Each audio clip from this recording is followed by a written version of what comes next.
Hello once again, and welcome to our virtual classroom.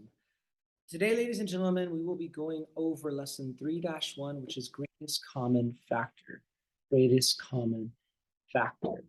And I believe that if you're looking at this video, you're already familiar with the concept of a greatest common factor, but we're going to approach this from a different angle. We're going to approach this from a different perspective. And so what is the greatest common factor? The greatest common factor, as the word factor implies, it has to do with the numbers that make up another number. All right, so it really is the largest number that is a factor of all the numbers in a set.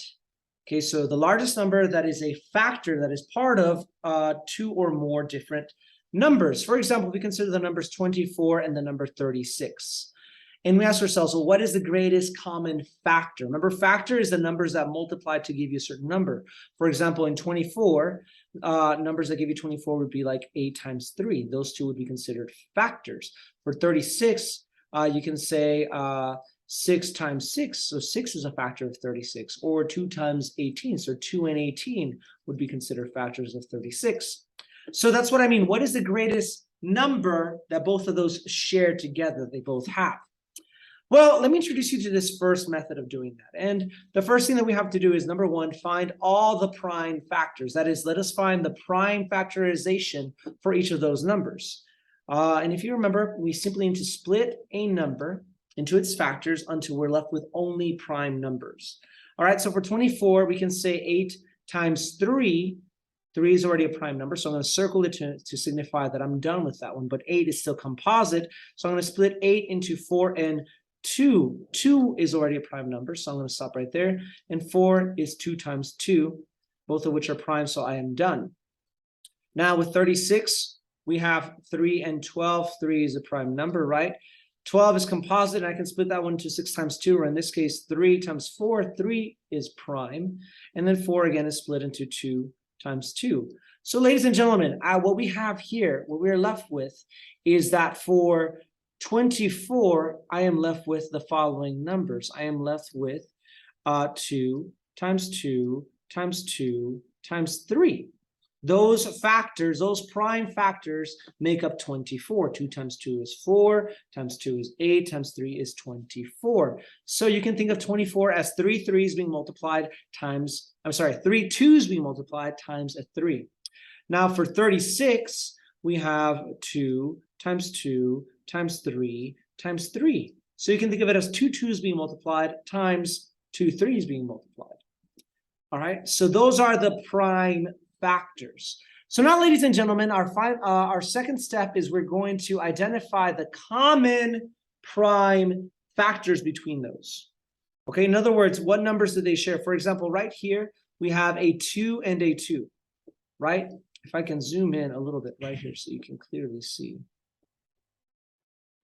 There we go.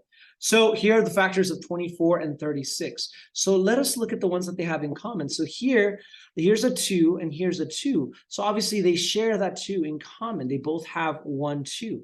Now ask yourselves, do they have any other factors in common? Well, of course, here's another 2 for both of them, a 2 and a 2. So they have another 2 in common. And 24 has yet another 2, but notice that 36 does not. So they don't share another 2 in common. They only share 2 2s in common. However, they both share a 3. So let me do that again from the beginning. So notice, ladies and gentlemen, how they both have a 2 in common. So that is 1 2 that they share. They both share a 2. They both have 1 2. Not only do they have 1 2, but look, they each have a second 2. So they have a 2 in common. And now notice how there's another 2 here on 24, but there's not a 2 to match it with on 36. So I can't, so that's it. They don't share any more 2s. However, notice how they do both have a 3. So that is a 3. Now, 36 does have an extra 3, but that is not in common with 24. So that's it. Ladies and gentlemen, the common prime factors are 2, 2, and 3. 2 2s and a 3. What's interesting, though, is that 2 2s and a 3 is what makes up 12, because our final step is going to be, our final step is going to be to multiply the common prime factors. So we're going to take those numbers and multiply them together. So we're going to do 2 times 2 times 3, guys, and 2 times 2 times 3 is equal to 12, meaning that the greatest common factor between those two is 12. 12 is the largest number that they have in common. Consider the fact that the prime factorization of 12 is, if I do 6 times 2, so we have a 2, 6 is 3 times 2. So 12 is the same thing as 2 times 2 times 3. And notice that we find that here, 2 times 2 times 3 in 24. We find in 36, 2 times 2 times 3. They both have that same pattern embedded inside of them. They both have a 12 inside of them. That is the greatest common factor. So let's recap what we just did. So again, to find the greatest common factor, ladies and gentlemen, number one, you find the prime factorization of each of those numbers, which we did right here. Okay, we split each of the numbers, and 24 was 2 times 2 times 2 times 3, and 36 was 2 times 2 times 3 times 3. Next, we identified the common numbers within those two, the common prime numbers. So they each had shared a 2, so I put the 2 right there. They shared another 2, so I put the 2 right there. And they shared a 3, so I put the 3 right there. And then lastly, ladies and gentlemen, those that were common, I multiplied them together. So I multiplied 2 times 2 times 3, which gave me 12. So the greatest common factor is 12. Now, ladies and gentlemen, notice that it doesn't just have to be two numbers. For example, let us suppose that I add a third number right there. Let's say that not only do I have 24, which the factors of 24 again were 2 times 2 times 2 times 3, right? But besides 24, let's say that we have 36, right? Which 36, the factors are 2 times 2 times 3 times 3. But what if I add a 48 in there? Okay. So let's add a 48. So the prime factorization of 48. So that can be 12 times 4. And 4 is 2 times 2, right? Both of which are prime. And 12 can be 2 times 6.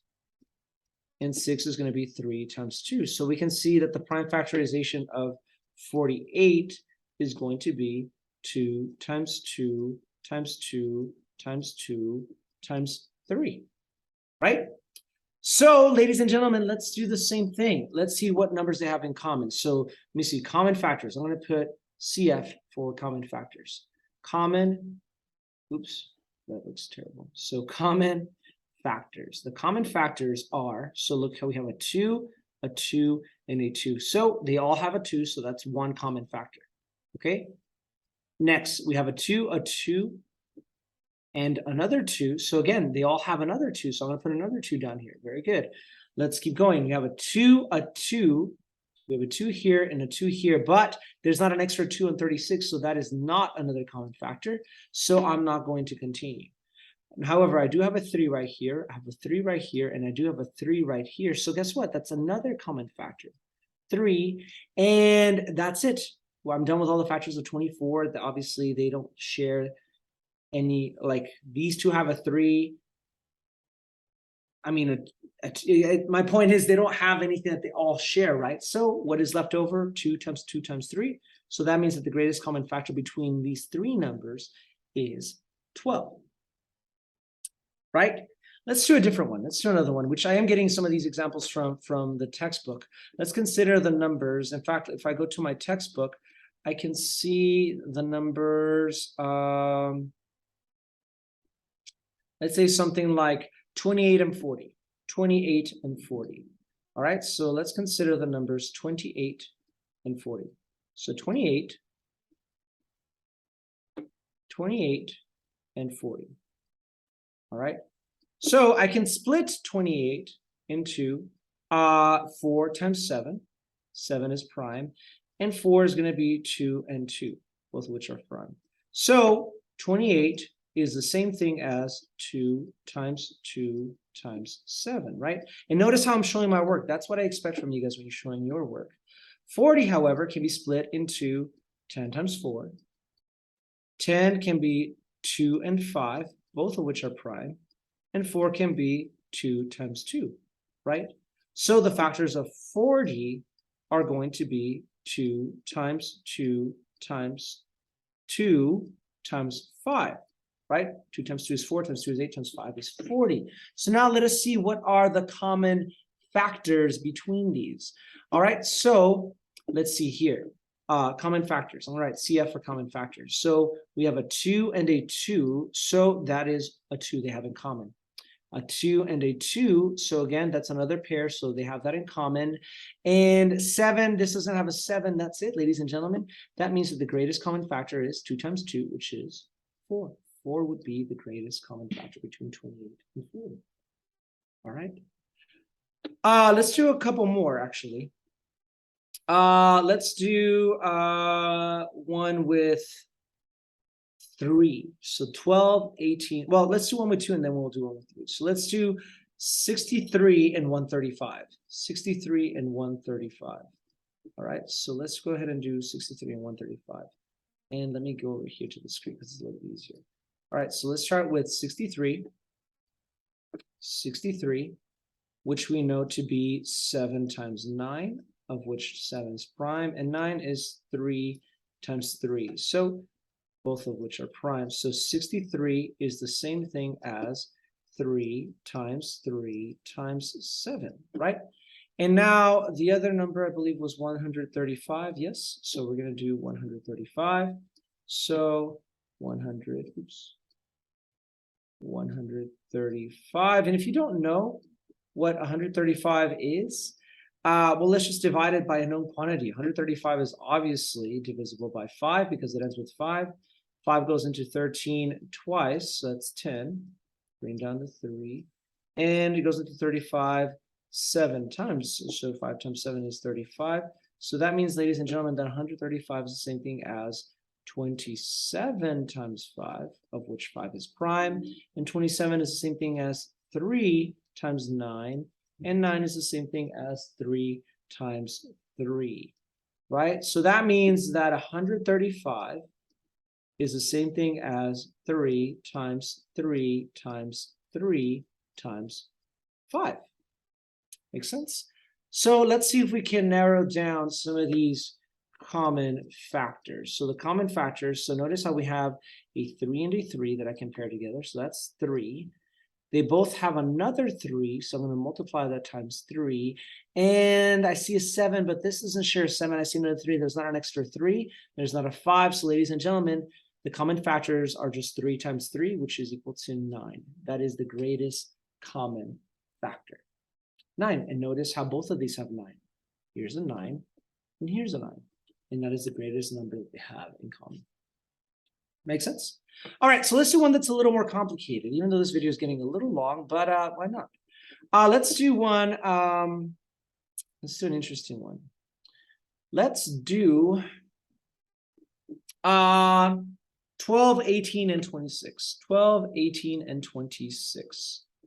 All right, so I'm going to write those 3 numbers down. 12, 18, and 26. So we have 12, 18, and 26. All right, so let's split them up. So 12 is the same thing as 3 times 4. And 4 is 2 times 2. So that means that 12 is going to be equal to, and I'm going to circle these because they're prime, 2 times 2 times 3, right?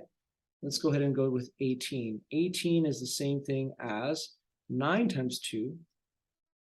And 9 is the same thing as 3 times 3, right?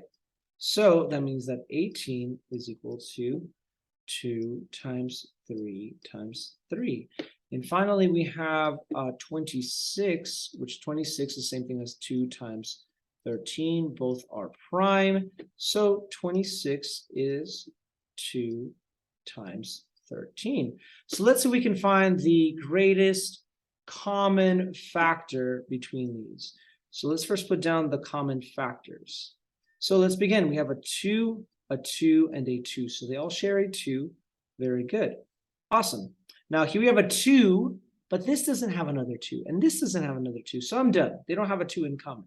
Here's a 3. We have a 3 here and a 3 here, but there's not a 3 here. So they don't have that in common. And I ran out of numbers up here. There's nothing else in common. So ladies and gentlemen, the greatest common factor is 2.